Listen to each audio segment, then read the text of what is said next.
जय श्री राधे। भगवान श्री कृष्ण के द्वारा सुदामा जी का स्वागत।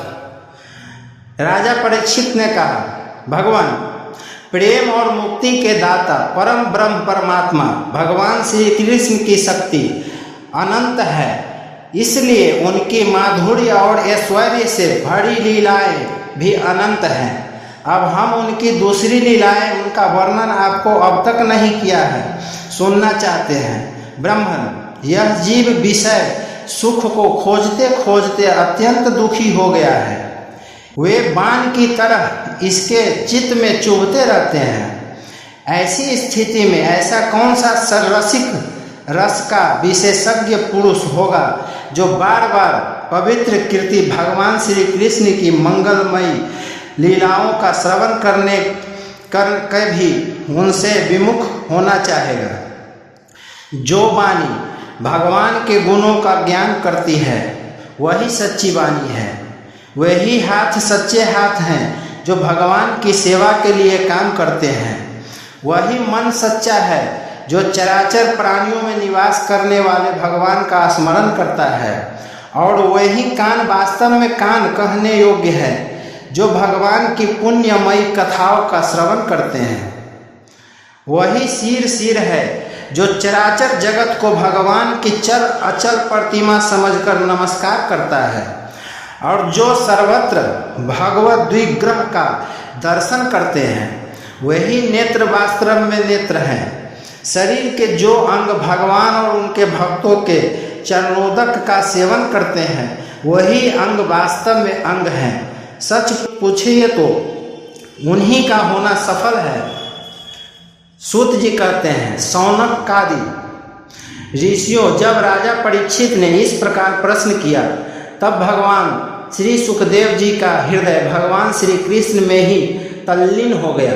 उन्होंने परीक्षित से इस प्रकार कहा। सुखदेव जी ने कहा, परीक्षित, एक ब्राह्मण भगवान श्री कृष्ण के परम मित्र थे।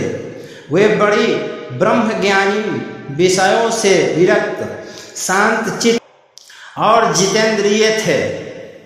वे गृहस्थ होने पर भी किसी प्रकार का संग्रह परिग्रह न रखकर प्रारब्ध के अनुसार जो कुछ मिल जाता उसी में संतुष्ट रहते थे। उनके वस्त्र तो फटे पुराने थे ही, उनकी पत्नी के भी वैसे ही थे। वह भी अपने पति के समान ही भूख से दुबली हो रही थी। एक दिन दरिद्रता की प्रतिमूर्ति दुखिनी पतिव्रता भूख के मारे कांपती हुई अपने पति देव के पास गई और मुरझाए हुए मुंह से बोली, भगवान, साक्षात लक्ष्मीपति भगवान श्री कृष्ण आपके सखा हैं। वे भक्तवाक्ष का कल्पतरु, शरणागत वत्सल और ब्राह्मणों के परम भक्त हैं। परम भाग्यवान आर्यपुत्र, वे साधु संतों के सत्पुरुषों के एकमात्र आश्रय हैं। आप उनके पास जाइए। जब वे जानेंगे कि आप कुटुंबी हैं और अन्न के बिना दुखी हो रहे हैं तो वो आपको बहुत सा धन देंगे। आजकल वे भोज, वृष्णि और अंधकवंशी यादवों के स्वामी के रूप में द्वारका में ही निवास कर रहे हैं और इतने उदार हैं कि जो उनके चरण कमलों का स्मरण करते हैं उन प्रेमी भक्तों को वे अपने आपत्का दान कर डालते हैं। ऐसी स्थिति में जगत गुरु भगवान श्री कृष्ण अपने भक्तों यदि धन और विषय सुख जो अत्यंत वांछनीय नहीं है दे दें तो इसमें आश्चर्य की कौन सी बात है। इस प्रकार जब उन ब्राह्मण देवता की पत्नी अपने पति देव से कई बार बड़ी नम्रता से प्रार्थना की तब उन्होंने सोचा कि धन की तो कोई बात नहीं है, परंतु भगवान श्री कृष्ण का दर्शन हो जाएगा, यह तो जीवन का बहुत बड़ा लाभ है। यह विचार करके उन्होंने जाने का निश्चय किया और अपने पत्नी से बोला, कल्याणी, घर में कुछ भेंट देने योग्य वस्तु भी है क्या? यदि हो तो दे दो। तब उन ब्राह्मणी ने पास पड़ोस के ब्राह्मणों के घर से 4 मुट्ठी चिवड़े मांगकर एक कपड़े में बांध दिए और भगवान को भेंट देने के लिए अपने पति देव को दे दिए। उनके बाद वे ब्राह्मण देवता उन चिवड़ों को लेकर द्वारका के लिए चल पड़े। वे मार्ग में यह सोचते जाते थे कि मुझे भगवान श्री कृष्ण के दर्शन कैसे प्राप्त होंगे। परीक्षित, द्वारका में पहुंचने पर वे ब्राह्मण देवता दूसरे ब्राह्मणों के साथ सैनिकों की 3 छावनियां और 3 ढौड़ियां पार करके भगवत धर्म का पालन करने वाले अंधक और वृष्णिवंशी यादवों के महलों में, जहां पहुंचना अत्यंत कठिन है, जा पहुंचे। उनके बीच भगवान श्री कृष्ण की 16,000 रानियां के महल थे। उनमें से एक में उन ब्राह्मण देवता ने प्रवेश किया। वह महल खूब सजाया अत्यंत शोभायुक्त था। उसमें प्रवेश करते समय उन्हें ऐसा मालूम हुआ मानो वे ब्रह्मानंद के समुद्र में डूब उतरा रहे हैं। उस समय भगवान श्री कृष्ण अपने प्राण प्रिया रुक्मिणी के पलंग पर विराजे हुए थे। ब्राह्मण देवताओं देखकर वे सहसा उठ खड़े हुए और उनके पास आकर बड़े आनंद से उन्हें अपने भुज पास में बांध लिया। परीक्षित, परमानंद स्वरूप भगवान अपने प्यारे सखा ब्राह्मण देवता के अंग स्पर्श से अत्यंत आनंदित हुए। उनके कमल के समान कोमल नेत्रों से प्रेम के आंसू बहने लगे।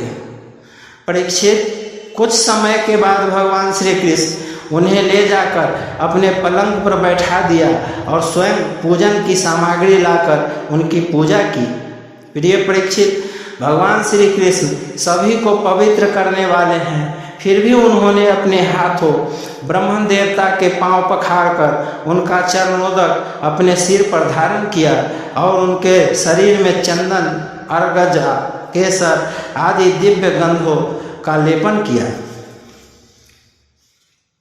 फिर उन्होंने बड़े आनंद से सुगंधित धूप और दीपावली से अपने मित्र की आरती उतारी। इस प्रकार पूजा करके पान एवं गाय देकर मधुर वचनों से भले पधारे ऐसा कहकर उनका स्वागत किया।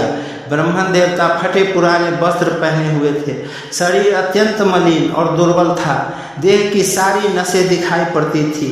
स्वयं भगवती रुक्मिणी जी चंवर डुलाकर उनकी सेवा करने लगी। अंततः पुर की स्त्रियां यह देखकर अत्यंत विस्मित हो गई कि पवित्र कीर्ति भगवान श्री कृष्ण अतिशय प्रेम से इस मैले कुचैले अवधूत ब्राह्मण की पूजा कर रहे हैं। वे आपस में कहने लगी, इस नंग, अधंग, निर्धन, नंदनीय और निकृष्ट भिखमंगे ने ऐसा कौन सा पुण्य किया है जिससे त्रिलोकी गुरु श्रीनिवास श्री कृष्ण स्वयं इनका आदर सत्कार कर रहे हैं। ऐसा तो सही, उन्होंने अपने पलंग पर सेवा करती हुई स्वयं लक्ष्मी रूपनी रुक्मिणी जी को छोड़कर इस ब्राह्मण को अपने बड़े भाई बलराम के समान हृदय से लगाया है। प्रिय परीक्षित, भगवान श्री कृष्ण और वे ब्राह्मण दोनों एक दूसरे का हाथ पकड़कर अपने पूर्व जीवन की उन आनंददायक घटनाओं का स्मरण और वर्णन करने लगे जो गुरुकुल में रहते समय घटित हुई थी। भगवान श्री कृष्ण ने कहा, धर्म के मर्मज्ञ ब्राह्मण देव, गुरु दक्षिणा देकर जब आप गुरुकुल से लौट आए तब आपने अपने अनुरूप स्त्री से विवाह किया या नहीं? मैं जानता हूँ कि आपका चित्त गृहस्थी में रहने पर भी प्रायः विषय भोग में आसक्त नहीं है। विद्वान, यह भी मुझे मालूम है कि धन भी आपकी कोई प्रीति नहीं है। जगत में बिरले ही लोग ऐसे होते हैं जो भगवान की माया से निर्मित विषय संबंधी वासनाओं का त्याग कर देते हैं और चित्त में विषयों की तनिक भी वासना न रहने पर भी मेरे समान केवल लोक शिक्षा के लिए कर्म करते रहते हैं। ब्राह्मण शिरोमणि, क्या आपको उस समय की बात याद है जब हम दोनों एक साथ गुरुकुल में निवास करते थे? सचमुच गुरुकुल में ही द्विजातियों को अपने ज्ञातव्य वस्तु का ज्ञान होता है। जिसके द्वारा वे आज्ञा नांधकार से पार हो जाता है। मित्र, इस संसार में शरीर का कारण जन्मदाता पिता प्रथम गुरु है। उसके बाद उपनयन संस्कार करने सत्कर्मों की शिक्षा देने वाला दूसरा गुरु है, वह मेरे ही समान पूज्य है। तदंतर ज्ञानोपदेश करके परमात्मा को प्राप्त करने वाला गुरु तो मेरा स्वरूप ही है। वर्णाश्रमियों के ये 3 गुरु होते हैं। मेरे प्यारे मित्र, गुरु के स्वरूप में स्वयं मैं हूँ। इस जगत में वर्णाश्रमियों में जो लोग अपने गुरुदेव के उपदेशानुसार अनायास ही भवसागर पार कर लेते हैं, वे अपने स्वार्थ और परामर्श के सच्चे जानकार हैं। प्रिय मित्र, मैं सबका आत्मा हूँ, सबके हृदय में अंतर्यामी रूप से विराजमान हूँ। मैं गृहस्थ के धर्म, पंचम महायज्ञ आदि से, ब्रह्मचारी के धर्म, उपनयन, वेदाध्ययन आदि से, वानप्रस्थी के धर्म, तपस्या से और सब ओर से उपरत हो जाना, इस सन्यासी के धर्म से भी उतना संतुष्ट नहीं होता जितना गुरुदेव की सेवा शुश्रूषा से संतुष्ट होता हूँ। ब्राह्मण, जिस समय हम लोग गुरुकुल में निवास कर रहे थे, उस समय की वह बात आपको याद है क्या, जब हम दोनों को एक दिन हमारी गुरु पत्नी ने ईंधन लाने के लिए जंगल में भेजा था। उस समय हम लोग एक घोर जंगल में गए हुए थे और विनाश ऋतु के ही बड़ा भयंकर आंधी पानी आ गया था। आकाश में बिजली कड़कने लगी थी। तब तक सूर्यास्त हो गया, चारों ओर अंधेरा ही अंधेरा फैल गया। धरती पर पानी ही पानी हो गया कि कहाँ गड्ढा है कहाँ किनारा, इसका पता ही न चलता था। वह वर्षा क्या थी, एक छोटा मोटा प्रलय ही था। आंधी के झटकों और वर्षा की बौछारों से हम लोगों को बड़ी पीड़ा हुई। दिशा का ज्ञान न रहकर हम लोग अत्यंत आतुर हो गए और एक दूसरों के हाथ पकड़कर जंगल में इधर उधर भटकते रहे। जब हमारे गुरुदेव संदीपनी मुनि को इस बात का पता चला, तब वे सूर्योदय होने पर अपने शिष्य हम लोगों को ढूंढते हुए जंगल में पहुँचे और उन्हें देखा कि हम अत्यंत आतुर हो गए। वे कहने लगे, आश्चर्य है पुत्रों, तुम लोगों ने हमारे लिए अत्यंत कष्ट उठाया। सभी प्राणियों को अपना सब शरीर सबसे अधिक प्रिय होता है, परंतु तुम दोनों उसकी भी परवाह न करके हमारी सेवा में ही संलग्न रहे। गुरु के ऋण से मुक्त होने के लिए सत शिष्यों का इतना ही कर्तव्य है कि वे विशुद्ध भाव से अपना सब कुछ और शरीर भी गुरुदेव की सेवा में समर्पित कर दे। द्विज शिरोमणियों, मैं तुम लोगों से अत्यंत प्रसन्न हूँ। तुम्हारे सारे मनोरथ, सारी अभिलाषाएं पूर्ण हो और तुम लोगों ने हमसे जो वेदाध्ययन किया है वह तुम्हें सर्वदा कंठस्थ रहे तथा इस लोक एवं परलोक में कहीं भी निष्फल न हो। प्रिय मित्र, जिस समय हम लोग गुरुकुल में निवास कर रहे थे, हमारे जीवन में ऐसी अनेकों घटनाएं घटती हुई थी जिसमें संदेह नहीं कि गुरुदेव की कृपा से ही मनुष्य शांति का अधिकारी होता है और पूर्णता को प्राप्त करता है।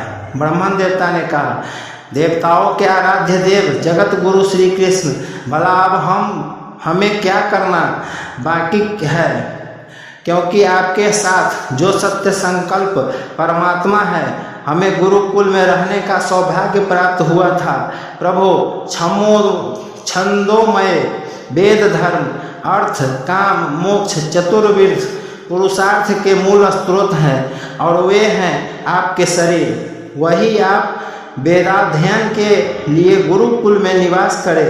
यह मनुष्य लीला का अभिनय नहीं तो और क्या है। जय श्री राम।